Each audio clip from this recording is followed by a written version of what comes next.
बिस्मिल्लाहिर्रहमानिर्रहीम। अज़ीज़ तलबा अस्सलाम वालेकुम। प्यारे बच्चों, अक्सर तलबा जो है ये गलती करते हैं कि ये अगर 4x लिखा हो ना और जमा 3 लिखा हो तो अक्सर ये कर देते हैं कि ये हो गया जी 7x, जो कि गलत हो गया। तो आज हम इस लेक्चर में ये सीखने की कोशिश करेंगे कि किन रकमों को, किन टर्म्स को, किन हदूद को हम जमा कर सकते हैं, तफरीक कर सकते हैं, और किन को हम जमा या तफरीक नहीं कर सकते, सिर्फ एक्सप्रेशन की शक्ल में लिख सकते हैं। तो वो है एडिशन या सब्ट्रैक्शन ऑफ लाइक टर्म्स हम जिनस हदूद और अनलाइक टर्म्स गैर हम जिनस हदूद। अगर तो टर्म्स जो हैं बेटा वो हम जिनस होंगी, एक जैसी होंगी, तो फिर हम उनको ऐड भी कर सकते हैं, उनको हम सब्ट्रैक्ट भी कर सकते हैं। अगर वो एक जैसी नहीं होंगी तो फिर हम उनको ऐड भी नहीं कर सकते, सब्ट्रैक्ट भी नहीं कर सकते, सिर्फ एक एक्सप्रेशन की शक्ल में लिख सकते हैं। तो यहाँ पे देखें, ये 3 बनानाज है, ये +4 बनानाज है। तो इन दोनों रकमों को अगर हम देखें, ये 3 बनानाज और ये 4 बनानाज, तो ये दोनों हम जिनस हदूद है। हम जिनस हदूद है यानी लाइक टर्म्स हैं। कौन सी है? लाइक टर्म्स हैं। तो इनके सिर्फ कोफिशिएंट ऐड होंगे। ये इनके कोफिशिएंट 3 कोफिशिएंट +4 कोफिशिएंट, ये कोफिशिएंट कहलाते हैं। ये क्या कहलाते हैं? कोफिशिएंट्स। अददी सर, उर्दू में अददी सर और इंग्लिश में कोफिशिएंट कहलाते हैं। तो ये सिर्फ ऐड होंगे और ये कितने हो गए? 7 बनानास। ये हो गए 7 बनानास। अब यहां पे आ जाए आप, 7 एप्पल्स -4 एप्पल्स, ये भी एप्पल्स है, ये भी एप्पल्स है, लाइक टर्म्स है। क्या है? लाइक टर्म्स है। तो यहां पे सिर्फ कोफिशिएंट की सब्ट्रैक्शन होगी, कोफिशिएंट्स की सब्ट्रैक्शन होगी। 7 में से 4 निकालेंगे तो कितने बच गए? 3 एप्पल्स। तो ये हमने इसको हल कर दिया। लेकिन यहां पे अगर आप आ जाए 3 बनानास +4 एप्पल्स, तो अब ये हम जिनस नहीं है, लाइक टर्म्स नहीं है, ये और है, ये और। आप ये नहीं कह सकते जी 7 बनानास या 7 एप्पल्स, गलत हो गया ना। ये और है, ये और है, तो इनको हम ऐड नहीं कर सकते। ये इसी तरह एक्सप्रेशन में लिखे रहेंगे। बनानास 7 बनानास 4 एप्पल्स, इनको हम सब्ट्रैक्ट नहीं कर सकते क्योंकि ये लाइक टर्म्स नहीं है, ये अनलाइक टर्म्स हैं। तो ये एक्सप्रेशन में ही हम लिख सकते हैं, ये इसी तरह लिखी रहेगी। तो यहां पे आप आ गए, ये देखें, ये 3x, ये 4x, अब ये भी x है, ये भी x है। तो यानी ये लाइक टर्म्स हैं। जब ये लाइक टर्म्स हैं तो ये इनके सिर्फ कोफिशिएंट जो है वो आपने ऐड करने हैं। तो ये 3x और ये 4x, यानी ये 3 और ये 4 आपने ऐड करना है और x आपने उसी तरह से लिखना है। तो ये हमारे पास आ गया जी 7x आ गया। इसी तरह यहां पे चले, यहां पे आ गए 7x -4x, कौन सी टर्म्स हैं? ये भी x है, ये भी x है, लाइक टर्म्स है। तो लाइक टर्म्स में कोफिशिएंट सब्ट्रैक्ट हो जाएंगे। 7 में से 4 निकले 3 और 7x, तो ये हल हो गया हमारा। इसको देखें, 3x +4y, तो ये दोनों जो हैं ये अनलाइक टर्म्स हैं। ये और टर्म है, ये और टर्म है, तो इनको हम ऐड नहीं कर सकते, इनको इसी तरह एक्सप्रेशन में लिख सकते हैं। ये और टर्म है, ये और टर्म है, इनको हम ऐड नहीं कर सकते, इनको हम इसी तरह से लिख सकते हैं। और मिसाल ले लें, ये देखें, 4x +7 कितने हो गए? अगर आप कहेंगे 4 + 7 11x हो गया, तो ये रॉन्ग हो गया।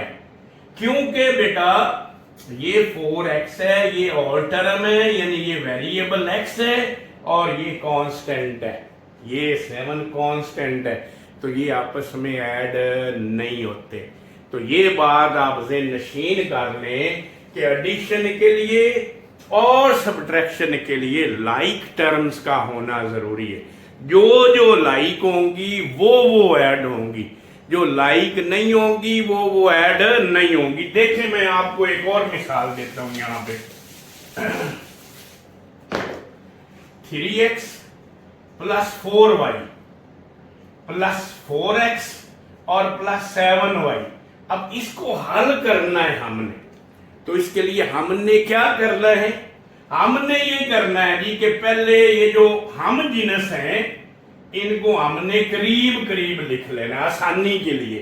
ये लाइक टर्म्स हैं, आप इनको ऐसे लिख लें, और ये दोनों लाइक टर्म्स हैं, इनको यहां पे लिख ले। अब आप इनको ऐड करेंगे, देखो ये दोनों लाइक हैं तो ये 7x हो गए, और ये दोनों लाइक हैं तो ये 11y हो गया। तो ये ऐड हो, अब ये आगे ऐड नहीं होंगी, आगे ये ऐड नहीं होंगी क्योंकि ये अनलाइक टर्म्स हैं। ये कौन सी हैं? अनलाइक टर्म्स है। यानी ये वेरिएबल्स अगर सेम हो तो लाइक टर्म्स होती हैं, और ये अगर सेम ना हो, डिफरेंट हो, तो अनलाइक टर्म्स होती हैं।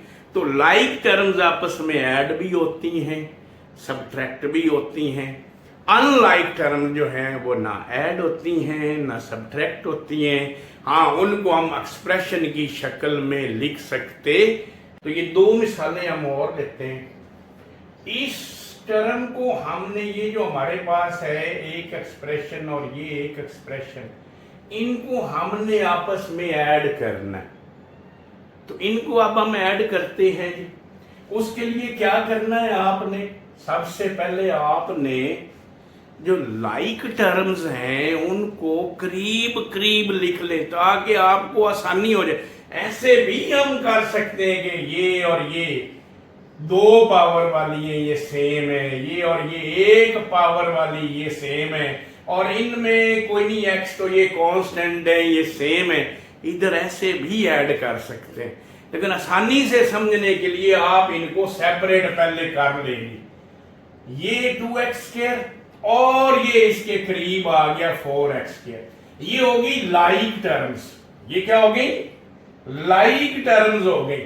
फिर ये x वाली, ये 7x और ये 13x, और फिर ये कांस्टेंट जो है वो दोनों लिख लें। तो अब आप इनको जमा करें। कैसे करेंगे? ये देखें, ये भी x² है, ये भी x² है, सेम टर्म्स है, तो सिर्फ कोफिशिएंट जमा होंगे 2, 4, 6 और x²। ये और इसी तरह यहां पे आ जाए, ये जमा, ये माइनस है x, तो ये 2x। अब इनको हमने पिछले लेक्चर में सीखा था कि अगर अलामतें मुख्तलिफ हों, ये जमा है, ये माइनस है, अलामतें मुख्तलिफ हों तो सब्ट्रैक्ट करना है। तो 13 में से 7 निकले 6, और अलामत कौन सी? बड़ी रकम वाली, ये वाली अलामत आ जाएगी, बड़ी रकम वाली अलामत लिखेंगे। और ये दोनों सेम साइन है, दोनों माइनस के हैं, तो सेम साइन हो तो इनको ऐड किया जाता है और अलामत वही लिखी जाती जो मौजूद हो। अच्छा, यहां पे आ जाएगी, यहां पे देखें तो ये भी y² है और ये भी y² है। तो पहले तो इनको जरा करीब कर लें, ये लें, उसके बाद इनको लें, ये y है और ये भी y है, और ये है जी हमारे पास 13 और ये है 20। तो अब इन दोनों को, ये लाइक टर्म्स है, ये भी पावर 2 वाली है, ये भी पावर 2 वाली है, तो ये लाइक टर्म्स हैं। पहले इनको ऐड करेंगे, तो ये 7, और इधर क्या लिखा हुआ? कुछ भी नहीं। पर जहां पे ना लिखा हो वहां पे कोफिशिएंट 1 होता है, तो इसका मतलब नहीं लिखा हुआ तो 1 है। ये 1y² है, ये 1y² है। ज़हन नशीन करें, जहां पे कोफिशिएंट नहीं है, ये x प्लस 3x, तो कितने हो गए? ये अननोन है लेकिन है एक, ये 4 हो गया। यानी लिखा हुआ नहीं है, लेकिन लिखा हुआ ना भी हो तो मतलब होता है ये 1 है। तो ये हो गया जी 7 + 1 8y²। इनकी तरफ चले। पहली बात सेम टर्म्स है, ऐड हो सकती हैं, सब्ट्रैक्ट हो सकती हैं। अगली बात साइन सेम है, साइन सेम है तो ऐड होंगी, साइन सेम है तो ऐड होंगी।